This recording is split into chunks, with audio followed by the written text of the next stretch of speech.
They were two men who never met, but together they changed the world. One believed in fast engines. The other wanted to create a vehicle that didn't need horses. At a time when people laughed at the idea of machines replacing animals, these two dreamers imagined a future full of speed, freedom, and invention. This isn't just the story of how Mercedes Benz began, it's how modern transportation was born. Our journey begins in the early 1800s, when the world still ran on steam and muscle power. In Germany, two brilliant minds were born, only months apart. Gottlieb Daimler in Schorndorf and Karl Benz in Karlsruhe. They didn't know each other, but their passion for machines would eventually shape the future. Karl Benz was interested in machines from a young age. Even as a child, he had a special talent for understanding how things moved. At just 15, he started studying mechanical engineering, which was rare at the time. His dream was bold, to create a vehicle that could move on its own, without horses. Most people thought it was a crazy idea, but Karl didn't let that stop him. Gottlieb Daimler had a different focus. He also studied engineering, but became obsessed with speed and engines. He worked with many companies, traveled abroad, and kept improving his ideas about small, fast engines. Daimler wasn't just trying to build machines, he wanted to be ahead of everyone. By the late 1870s, Karl Benz started his own company called Benz and C. It wasn't smooth sailing. He faced money problems, technical failures, and constant doubt from others. Many investors lost hope and walked away, but Benz didn't quit. In 1885, he finally built the world's first car, a three-wheeled vehicle with a gasoline engine. It had just 1 horsepower, but it worked. On January 29, 1886, he filed for a patent. That day, the automobile era officially began. Still, there was a big problem. Nobody was interested. People were scared of the loud and shaky machine.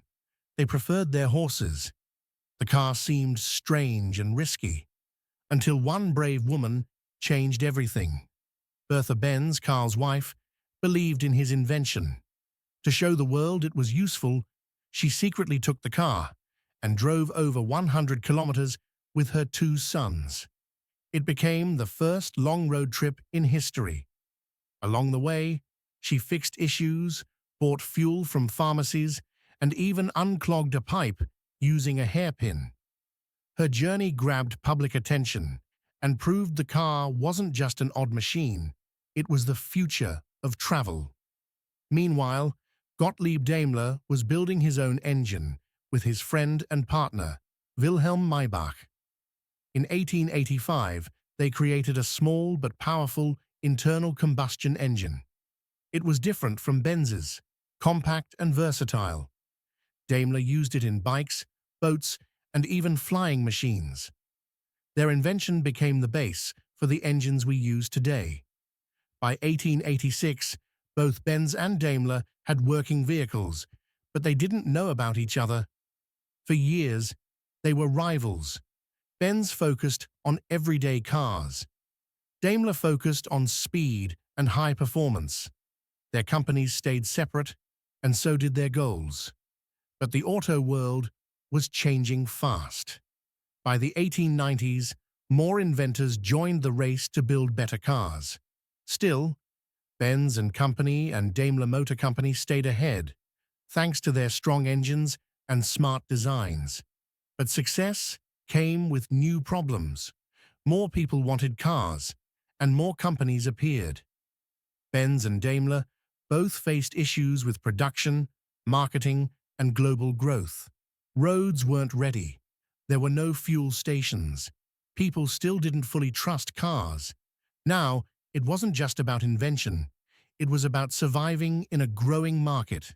What no one knew was that these two engineering legends, Karl Benz and Gottlieb Daimler, would one day be part of the same company. But before that could happen, they had to overcome tough challenges, public doubt, and their own company limits. And fate? It was just getting started. Two men, two big ideas, two separate journeys that would one day lead to the same revolutionary change, the birth of the modern car. Karl Benz and Gottlieb Daimler never met, but they were working toward a similar goal, creating a vehicle powered by gasoline.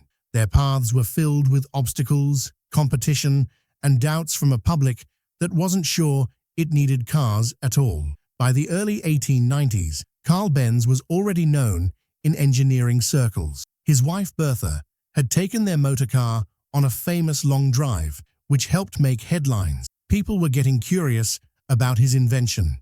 But there was a problem. Benz's car design was outdated. It had three wheels, moved slowly, and felt clunky. As other inventors stepped in with newer models, Benz started to fall behind. Meanwhile, Gottlieb Daimler was pushing forward. His powerful engines were already being used in more than just bicycles. With the help of his friend Wilhelm Maybach, Daimler introduced a four-wheeled car in 1889 that could go faster than anything before. People were impressed. So were investors. His company, Daimler Motorengesellschaft DMG, started gaining serious attention. Still, success didn't come easily. Both Benz and Daimler had major challenges. Their companies struggled with finances, slow production, and pressure from investors. Daimler even had disagreements with his company's board. They weren't fully convinced the car business had a future, and he was forced to leave for a while. Thankfully, Maybach kept the dream alive by improving their designs and building better engines. Benz, on the other hand, tried to modernize his cars. He launched faster and more advanced models, but others, like Peugeot and de Dion-Bouton in France, were entering the race too. Competition was growing across Europe, and now the whole world was paying attention. In 1899, everything changed. An Austrian businessman named Emil Jelinek made a bold offer to DMG. He wanted to buy several cars, but only if they used a new name that sounded elegant and strong. That name was Mercedes, named after Jelinek's daughter. In 1901, DMG released the Mercedes 35 HP, and it was a game changer. This car didn't look like a horseless carriage anymore. It had a longer body, sat lower to the ground, and had a powerful engine. People loved it. The car press was blown away. For the first time, a car wasn't just a machine. It was something people actually wanted. It was stylish, fast, and desirable. The Mercedes 35 horsepower didn't just help DMG stand out in engineering. It created a car culture. They started winning races, building a reputation for speed and reliability. Benz's company was still in the game too. They released the Benz Velo, one of the first cars made for the everyday buyer. It was simple, easy to use, and affordable. Slowly, Benz began to recover momentum. As the 1900s began, the auto industry exploded. Cars were no longer just for the rich. They were becoming a key part of modern life. But that meant companies had to work harder than ever. They had to make better, faster, and more reliable cars, all while dealing with wars, shortages, and rising costs. Both DMG and Benz and CE were struggling to keep up. Europe was heading toward war, the economy was shaky, and the competition was fierce. One small mistake could ruin a company. It became clear working alone wasn't going to cut it anymore. So something once unthinkable started to make sense. What if Benz and Daimler's companies teamed up? Of course, merging two historic rivals wasn't easy. There were boardroom disagreements, clashing ideas, and strong personalities. By this time, Daimler had passed away in 1900, and Benz was getting older. But their dreams were still alive, carried on by their teams of engineers and visionaries. In 1924, the first step was taken. The two companies signed a partnership agreement to share ideas, production methods, and marketing strategies. Then, in 1926, it became official. Daimler Motorengesellschaft and Benz & Company merged to become Mercedes Benz. For the first time, the legacies of two pioneers who never met came together under one brand, a brand that would go on to rule roads, racetracks, and people's hearts for generations. But this wasn't the end. In fact, it was only the beginning. The merger was finally complete. Two legendary car companies, Daimler and Benz, came together to form a single brand, Mercedes Benz. It was a big moment, not just in the car world, but in global industry. While combining the companies fixed many issues, it also brought new challenges. What followed was a rollercoaster journey through war, change, and success, a true test of the brand's strength. By the late 1920s, Mercedes-Benz had already built a solid reputation. Their cars were fast, dependable, and stylish, a rare combination at the time. The new company blended Benz's practical approach with Daimler's focus on high performance, creating vehicles that broke new ground in many ways. One of their early successes was the Mercedes-Benz SSK, a powerful race car designed by Ferdinand Porsche, who worked for Daimler back then. The SSK, short for Supersport Kurz, wasn't just fast. It dominated races in Europe and became a symbol of automotive excellence. But just as the brand was becoming a performance icon, the world started to change. The 1930s brought tough economic times and rising political tensions. In Germany, Adolf Hitler rose to power, and with him came a push to turn industries toward military production. Mercedes-Benz, like many German companies, was pulled into this shift. The Nazi government saw Mercedes-Benz as a valuable asset because of its high-quality engineering. The company was asked to produce military vehicles, aircraft engines, and trucks to support the war. This part of the company's past is painful and controversial. Mercedes-Benz grew during this time, but it came at a terrible cost. During World War II, the company used forced labor, including prisoners, civilians from occupied countries, and people from concentration camps.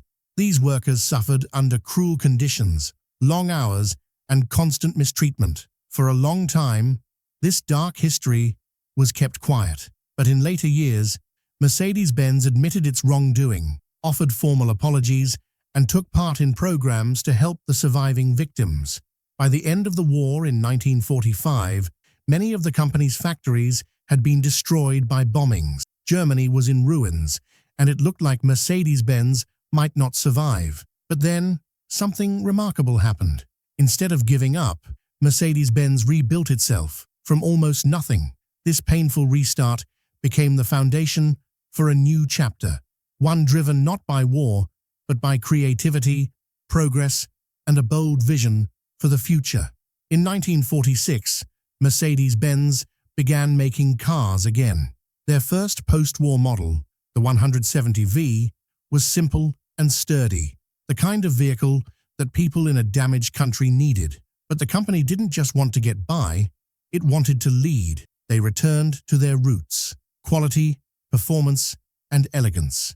In 1951, they launched the Mercedes-Benz 300 Adenauer, a luxury sedan made for leaders and dignitaries. Then, in 1954, they introduced the car that changed everything: the 300 SL Gullwing. With doors that opened upward like wings and a sleek, futuristic look, the Gullwing was stunning. But it wasn't just about looks. It was also the fastest production car in the world at the time. It featured advanced fuel injection and a lightweight frame. This car wasn't just transportation.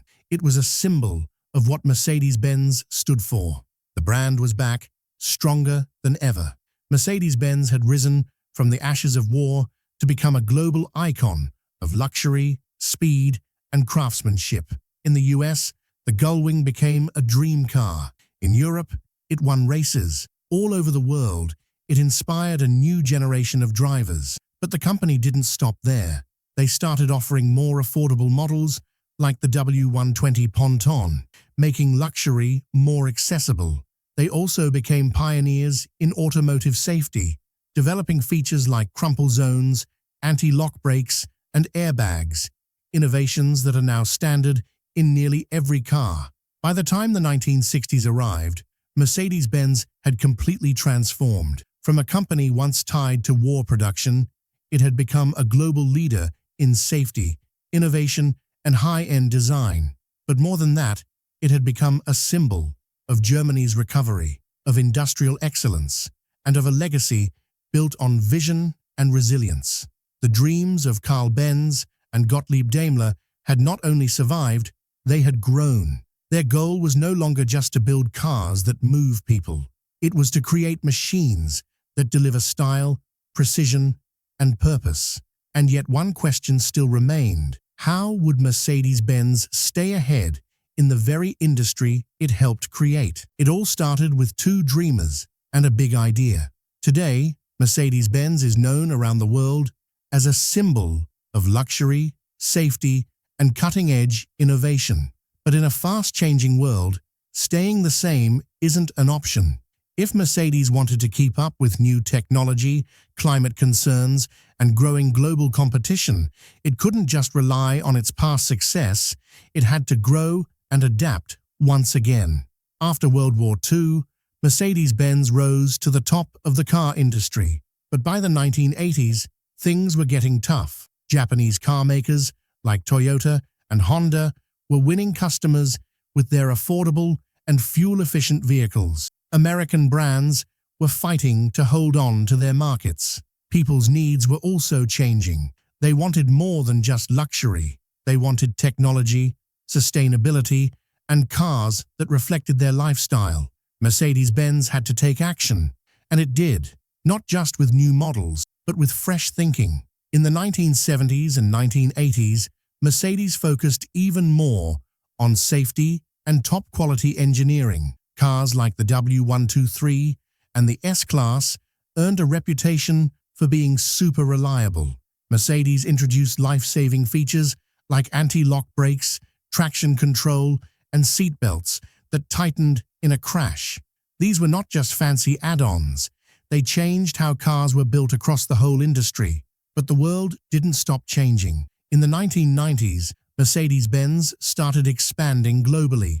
It opened new factories and entered emerging markets to meet rising demand. In 1998, Mercedes merged with the American car company Chrysler. The goal was to mix German precision with American size and reach. Unfortunately, things didn't go as planned. The two companies had very different cultures. Their goals didn't match. Chrysler's struggles hurt Mercedes's profits. What was supposed to be a merger of equals ended in separation. By 2007, Daimler sold off Chrysler and rebranded itself as Daimler AG. The takeaway: not every partnership is the right one. Still, Mercedes kept moving forward. The 2000s brought new challenges, especially with climate change. As the world pushed toward greener living, electric cars became the future. New companies like Tesla stepped in with bold ideas, and suddenly, even a legend like Mercedes had to catch up. At first, Mercedes-Benz was slow to jump on the electric trend, but behind the scenes, they were learning and preparing. In the 2010s, they launched their all-electric brand, EQ. Models like the EQC, EQA, and the luxury EQS sedan marked a new direction. These weren't just basic electric vehicles. They showed that Mercedes was ready to lead, not just follow. But their innovation didn't stop at electric power. Mercedes also started reimagining what it meant to be a luxury car. They added smart features like voice control, AI, self-driving technology, and regular software updates. Their MBUX infotainment system set a new bar for in-car tech. A Mercedes was no longer just a car. It became a smart, digital companion. Even their famous three-pointed star took on new meaning. Once meant to show power over land, sea, and air, it now stands for excellence, forward-thinking, and leadership in a modern world. Through it all, Mercedes-Benz stayed connected to its roots. The company continues to honor the legacy of Karl Benz and Gottlieb Daimler, two men who never met, but together shaped the company's spirit. Museums, archives, and stories help keep their memory alive, reminding people that this brand was built over generations. Today, Mercedes Benz is shaping the future once again. They're developing cars that can drive themselves. They're investing in better batteries, hydrogen power, and ways to make cars with less impact on the planet. They're using eco-friendly materials and aiming for carbon-neutral factories. With each step, Mercedes sends a clear message. This isn't the end of the story. It's the start of something even bigger. From small-town Germany to the highways of tomorrow, Mercedes-Benz has never just made cars. It has created experiences, led movements, and inspired memories. So, next time you see that glowing emblem on a Mercedes hood, remember, it stands for more than just style. It represents dreams, challenges, victories, and the vision of two inventors who believed in progress and motion. And by doing so, they helped shape the world we live in today.